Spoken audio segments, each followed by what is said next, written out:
ನೋಡಿ, ಫೇಮಸ್ ಆಗಿರೋ ಒಂದು ವಾಕ್ಯ ಇದೆ, ಎಲ್ಲರಿಗೂ ಗೊತ್ತಿರ್ಬೋದು. ಯೋವಾನ 3:16.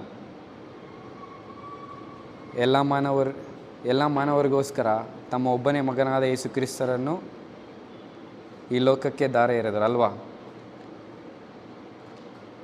ತಂದೆಯಾದ ದೇವರು ನಮಗೋಸ್ಕರ, ದೇವರ ವಾಕ್ಯ ಹೇಳುತ್ತೆ, ಲೋಕಕ್ಕಾಗಿ ತಮ್ಮ ಒಬ್ಬನೇ ಮಗನಾದ ಯೇಸು ಕ್ರಿಸ್ತರನ್ನು ಈ ಲೋಕಕ್ಕೆ ದಾರೆ ಎರೆದರು. ಎಲ್ಲರೂ ವಿಶ್ವಾಸ ಇಡ್ತೀವ? ವಿಶ್ವಾಸ ಇದೆಯಾ ನಿಮಗೆ? ದೇವರು ಈ ಲೋಕಕ್ಕಾಗಿ ತಮ್ಮ ಒಬ್ಬನೇ ಮಗನಾದ ಯೇಸು ಕ್ರಿಸ್ತರನ್ನು ದಾರೆ ಎರೆದರಂತ ಯಾವ ರೀತಿ ವಿಶ್ವಾಸ ನಮ್ಮಲ್ಲಿದೆ? ನಮ್ಮಲ್ಲಿರೋ ವಿಶ್ವಾಸ ಯಾವ ರೀತಿ ಅಂದರೆ, ತಂದೆ ತಾಯಿ ಹೇಳ್ಕೊಟ್ಟಿದ್ದಾರೆ, ಒಂದು ದೊಡ್ಡವರು ಯಾವ ರೀತಿ ನಮಗೆ ಕಲಿಸ್ಕೊಟ್ಟಿರೋ ಆ ಒಂದು ವಿಶ್ವಾಸ, ಒಂದು ಭಯ ಭಕ್ತಿ ಇದೆ ಅಷ್ಟೇ. ಆದರೆ ದೇವರ ಪ್ರೀತಿಯ ಅರಿವಿಲ್ಲ. ನಾವೇನು ಮಾಡ್ತೀವಿ ಗೊತ್ತಾ? ನಿಮ್ಮ ಕಣ್ಣುಗಳನ್ನು ನೀವು ನೋಡೋದಕ್ಕಾಗುತ್ತಾ? Can you see your eyes with your own eyes? Can you see your eyes with your own eyes? Can you ಯಾರಾದರೂ ನೋಡೋದಕ್ಕಾಗುತ್ತಾ? ಆಗುತ್ತಾ? ನಾವು ಅದೇ ತಪ್ಪು ಮಾಡ್ತೀವಿ. ನಾವು ದೇವರನ್ನು ಕಾಣಬೇಕಂತ ಇಷ್ಟಪಡ್ತೀವಿ, ಆದರೆ ಪ್ರಯತ್ನ ಪಡೋದಿಲ್ಲ. ನಾವು ದೇವರನ್ನು ಕಾಣೋದಾದರೆ ಈ ಒಂದು ಕಣ್ಣುಗಳಿಂದ ಕಾಣೋದಲ್ಲ, ಈ ಒಂದು ಬಾಹ್ಯಾಚಾರದ ಒಂದು ಕಣ್ಣುಗಳಿಂದ ನೋಡೋದಲ್ಲ, ಒಂದು ಆತ್ಮಿಕದ ಕಣ್ಣುಗಳಿಂದ ನೋಡೋದಕ್ಕೆ ನಾವು ಪ್ರಯತ್ನ ಪಡಬೇಕು. ಹೌದಲ್ವಾ? ಪ್ರಶ್ನೆ ಲಾಜಿಕಲ್ ಆಗಿದೆಯಲ್ವಾ? ನಿಮ್ಮ ಹಲ್ಲು ನೋಡೋದಕ್ಕಾಗತ್ತಾ? ನಿಮ್ಮ ಕಣ್ಣುಗಳಿಂದ ನೋಡೋದಕ್ಕಾಗತ್ತಾ? ಅದರನ್ನಿಟ್ಟು ನಾವು ಅರ್ಥ ಮಾಡ್ಕೊಳ್ಬೇಕು, ನಮ್ಮ ಒಂದು ಶಕ್ತಿಯಿಂದ ಅದು ಏನೂ ಆಗೋದಿಲ್ಲ. ಪವಿತ್ರಾತ್ಮರು ನಮ್ಮಲ್ಲಿ ಕಾರ್ಯ ಮಾಡಿದ್ರೆ ಮಾತ್ರ ದೇವರ ಪ್ರೀತಿಯ ಅರಿವು ನಮಗೆ ಗೊತ್ತಾಗುತ್ತೆ. ಮೊದಲನೇದಾಗಿ ಪ್ರಕಟಣೆ, ದೇವರು ನಿಜವಾಗ್ಲೂ ನಮಗೋಸ್ಕರ ಜೀವ ಕೊಟ್ಟಿದ್ದಾರೆ ಎಂಬ ಪ್ರಕಟಣೆ ಆಗುತ್ತೆ ಅಲ್ವಾ. ನೀವು ಯೆಶಾಯದಲ್ಲಿ ಓದಿ ನೋಡೋದಾದರೆ, ಯೆಶಾಯ 53:5 ಓದಿ ನೋಡೋದಾದರೆ, ಗಾಯಗೊಂಡನಾತ ನಮ್ಮ ಪಾಪಗಳ ನಿಮಿತ್ತ, ಜರ್ಜರಿತನಾದ ನಮ್ಮ ದ್ರೋಹಗಳ ದೆಸೆಯಿಂದ, ಶಿಕ್ಷೆಗೊಳಗಾದ ನಮ್ಮ ರಕ್ಷಣೆಗಾಗಿ, ಪೆಟ್ಟು ತಿಂದ ನಮ್ಮ ಸ್ವಸ್ಥತೆಗಾಗಿ. ಈ ವಾಕ್ಯ ಎಲ್ಲಿದೆ ಹೇಳಿ? ನಾನು ಹೇಳಿದಂಥ ವಾಕ್ಯ ಎಲ್ಲಿದೆ? ಯೆಶಾಯದಲ್ಲಿದೆಯಲ್ಲ. ದೇವರು ಯೇಸು ಕ್ರಿಸ್ತರ ಬಗ್ಗೆ ಬರೆದಿರೋದು ಬಂದು ನ್ಯೂ ಟೆಸ್ಟ್ಮೆಂಟಲ್ಲಲ್ವಾ, ಮತ್ತು ಓಲ್ಡ್ ಟೆಸ್ಟ್ಮೆಂಟಲ್ಲಿ ಯಾವ ರೀತಿ ಬಂತು? ಅರ್ಥ ಆಗ್ತಿದೆ ಹೇಳ್ತಿರೋದು? ಓಲ್ಡ್ ಟೆಸ್ಟ್ಮೆಂಟಲ್ಲಿ ಯಾವ ರೀತಿ ಬಂತು?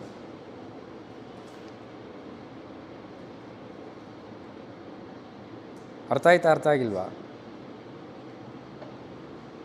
ನೋಡಿ, ಇದನ್ನಿಟ್ಟು ನಾವು ನೋಡೋದಾದರೆ ಗಾಡ್ ಈಸ್ ಪರ್ಫೆಕ್ಟ್. ಇವ್ರು ಬರೆದಿರೋದು ಇವ್ರಿಗೆ ಗೊತ್ತಿಲ್ಲ. ಓಲ್ಡ್ ಟೆಸ್ಟ್ಮೆಂಟ್ ಬರೆದಿರೋ ನ್ಯೂ ಟೆಸ್ಟ್ಮೆಂಟ್ ಅಂದರೆ ಅದನ್ನು ಓದೋರ್ಗೆ ಗೊತ್ತಿರುತ್ತೆ. ಅದೇ ದೇವರು ಒಂದು ವ್ಯಕ್ತಿಯ ಮುಖಾಂತರ, ಪರಿಶುದ್ಧಾತ್ಮನ ಮುಖಾಂತರ ಬರೆಸಿದ್ದು. ವ್ಯಕ್ತಿಗಳೇ ಬಂದು ಈ ಒಂದು ವಾಕ್ಯನ ಬರೆದಿಲ್ಲ. ಸೊ ನಾವು ಏನು ಮಾಡ್ತೀವಿ? ಬ್ಲೈಂಡಾಗಿ ಜಸ್ಟ್ ಒಂದು ತಂದೆ ತಾಯಿ ಆ ಕಾಲದಿಂದ ಏನು ನಮಗೆ ಹೇಳ್ಕೊಂಬಂದಿದ್ರು ಅದನ್ನು ನಾವು ನಂಬೋದಕ್ಕೆ ಪ್ರಯತ್ನ ಪಡ್ತೀವಿ. ನಾನು ಹೇಳೋದಕ್ಕೆ ಬರ್ತಾ ಇರೋದು, god is perfect, god is real, god died for us. ಸುಮ್ಮನೆ ಅದೇ ರೀತಿ ಏನೋ ಆಗಲಿ ಅಂತ ಸತ್ತಿದ್ದಲ್ಲ, ನಮ್ಮ ಮೇಲಿರುವಂಥ ಪ್ರೀತಿಗಾಗಿ. ನೋಡಿ, ಇದ್ರ ಮುಖಾಂತರ ನಾವು ಲೆಕ್ಕ ಹಾಕ್ಬೋದು ದೇವರು ಎಷ್ಟು ಪರ್ಫೆಕ್ಟ್ ಅಂತ. God is real. ನೀವು ಗಾಡ್ ಈಸ್ ರಿಯಲ್ ಅನ್ನೋದಕ್ಕೆ ನೀವು ಅರ್ಥ ಮಾಡ್ಕೊಳ್ಬೇಕಂದ್ರೆ ಅದಕ್ಕೆ ಪ್ರಕಟಣೆ ಆಗಬೇಕು. ಪ್ರಕಟಣೆ ಆಗಬೇಕಾದ್ರೆ ನಿಮ್ಮಲ್ಲಿ ಪವಿತ್ರಾತ್ಮರ ಕಾರ್ಯ ಮಾಡಬೇಕು. ದೇವರ ವಾಕ್ಯ ಹೇಳುತ್ತೆ, ಯೋವಾನ 3:3 ಏನು ಹೇಳುತ್ತೆ? ಒಬ್ಬನು ಹೊಸದಾಗಿ ಹುಟ್ಟದ ಹೊರತು ಅವನು ಸ್ವರ್ಗ ಸಾಮ್ರಾಜ್ಯಕ್ಕೆ ಸೇರೋದಕ್ಕಾಗಲ್ಲ. ಹೊಸದಾಗಿ ಹುಟ್ಟೋದಂದರೆ ಪವಿತ್ರಾತ್ಮರಿಂದ ಹುಟ್ಟಬೇಕು. ಪವಿತ್ರಾತ್ಮರು ನಮ್ಮಲ್ಲಿ ಕಾರ್ಯ ಮಾಡಬೇಕು. ನಮ್ಮಲ್ಲಿ ಕಾರ್ಯ ಮಾಡಬೇಕಂದ್ರೆ ನಮ್ಮ ಪಾಪಗಳು ಅಲ್ಲೇ ಬಿಟ್ಟು ಯೇಸು ಕ್ರಿಸ್ತರನ್ನು ವಿಶ್ವಾಸ ಇಡೋದಕ್ಕೆ ನಾವು ಕಲಿಬೇಕು. ಕಲಿಯೋದಂದರೆ ಜಸ್ಟ್ ಎಕ್ಸೆಪ್ಟ್, ಜಸ್ಟ್ ಎಸ್ ಅನ್ಬೇಕಷ್ಟೇ. Just a simple yes. ನಮಗೋಸ್ಕರ ಈ ವಾಕ್ಯ ಹೇಳುತ್ತಲ್ಲ ಯೆಶಾಯ, ಯಾವ ರೀತಿ ಇಟ್ಸ್ ಅ ಪ್ರಾಫೆಸಿ.